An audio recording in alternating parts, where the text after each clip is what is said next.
May Allah Azza wa Jal reward my dear father as well for his advice, for his words. My mother is also with us here in the crowd. Ask Allah Azza wa Jal to grant her reward and to grant both my parents a long life upon goodness and piety bi-idhnihi ta'ala.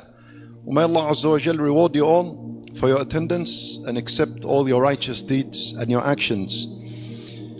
What I wanted to share with you, or what I wanted to address, is a matter that continues to be raised by the Hujjaj, both the brothers and the sisters, every single time we arrive to Mecca. So from the frequently asked questions, that at least for what I hear, is something related to the parents. Many, as soon as they get there, they see Al-Kaaba, they remember their parents, those that are alive and those that have passed away, and they begin to ask, am I allowed to perform a Umrah on behalf of my deceased parents? Is it permissible for me to perform a Hajj on behalf of my parents? Can I do Tawaf on behalf of my parents? And these questions are frequent and they're always asked. And I find that there is some ignorance concerning this matter, and this is what I want to address. I want to address something that is personal to each and every single one of us, very relevant to each and every single one of us. And that is that the vast majority of people they believe that goodness to the parents, or righteousness and piety, or dutifulness towards the parents is limited to when they're alive. So as they're alive, I serve them, I look after them, I take them around, and then once they die, many believe that the door of goodness to parents has closed. It comes to an end the day they die. And this is completely incorrect. In fact, and in all reality, goodness and dutifulness to parents actually begins a new chapter after their death. This is a completely different and new type of righteousness and goodness towards them. And that is for two reasons. Number one, because it is the most sincere form of dutifulness towards them. In that moment when you remember them after their death, no one hears your words except Allah Azza wa Jal. And no one knows of the good that you do for them except Allah Azza wa Jal. See, during their life, your goodness towards your parents could be tainted by showing off, ostentation. You might be doing the good towards your parents in this life, maybe so that you can hear a good word from them or to please them, and you forgot about Allah Azza wa Jal. But after their death, the goodness and the dutifulness towards them is the most sincere goodness you will ever offer, because they don't hear you and they don't see what you're doing. Only Allah hears your words, and only Allah sees what you're doing. And the second reason for why this is a new chapter of dutifulness and goodness towards them is because after their death, this is the moment in which they are in desperate need of your goodness, way more than when they were alive.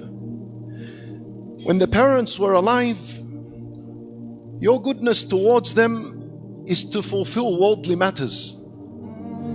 But after they pass away, your goodness towards them, they are in such desperate need of it. The mother that is in the grave, in the tightness, in the gloominess, in the darkness of the grave, no one knows her situation except Allah Azza wa Jal. And the father that is in the grave, in its tightness, in its gloominess, no one knows what he is going through except Allah Azza wa Jal. And the dua that a child makes for his parents goes a long way, granting them relief and mercy while in their grief.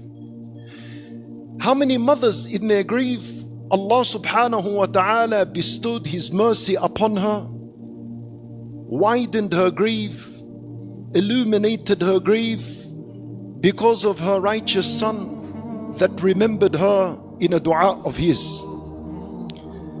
And how many griefs there are fathers inside that Allah subhanahu wa ta'ala would grant him immense relief, widen his grief, illuminate his grief, get rid of that loneliness he's feeling because of the dua and the goodness of his children as they remember him while he is in his grief. And so, my brothers and sisters in Islam, for those that had parents that were alive and now have passed to the afterlife, when you sit on the table and you eat, you remember your mother. You remember your mother that used to prepare the food, used to feed you, used to look after you. You remember that mother that used to sit by the side of your bed for hours and hours of the night as she treated you for a fever and for a cold that you experienced that night.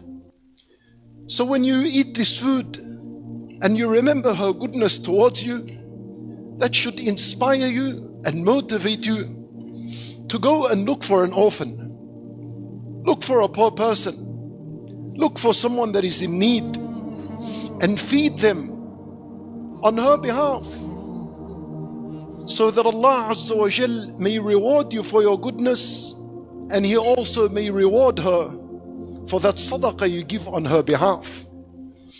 Never forget the goodness of a mother. Never forget the sacrifice of a mother.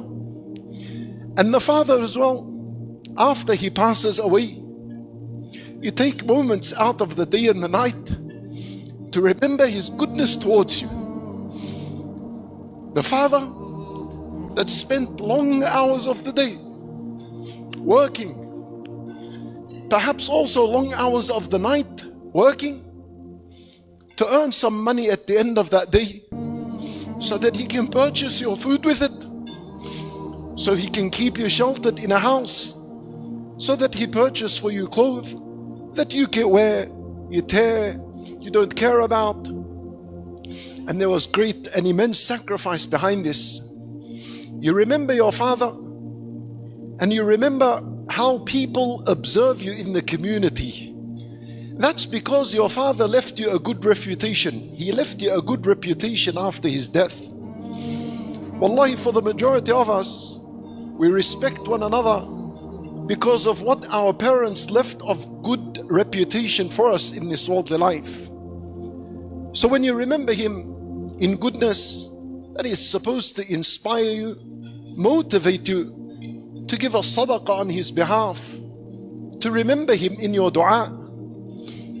And I finally conclude with a matter that our scholars taught us and brought to our attention. And that is that in Surah Luqman, Allah Azza wa Jalla, He said, Anishkur li wali walidayk. Show gratitude to me and show gratitude to your parents. See how important this is? Allah tied them both together. Show me gratitude and show your parents gratitude. The scholars, rahimahumullah, they taught us of a way of how to achieve this.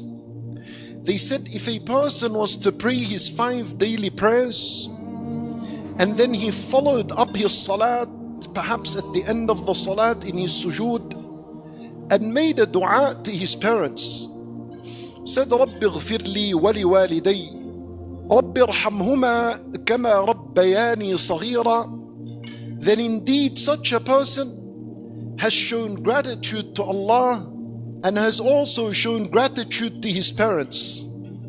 He showed gratitude to Allah by praying, and he showed gratitude to his parents by remembering them in his dua.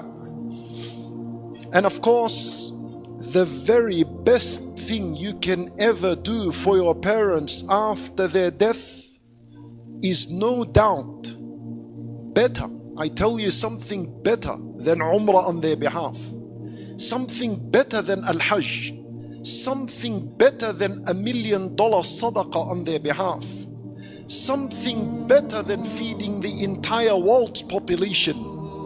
The better is a dua for them. لأن النبي صلى الله عليه وسلم said, if the son of Adam dies, there are only 3 ways in how he continues to be rewarded. And he mentioned the last one, saying, a righteous child that makes dua for them. He did not say a righteous child that gives a sadaqah on their behalf, or a righteous child that performs hajj on their behalf, even though that is great and that is good, and continue to do that. But nothing would be better than one dua you make for them after their death.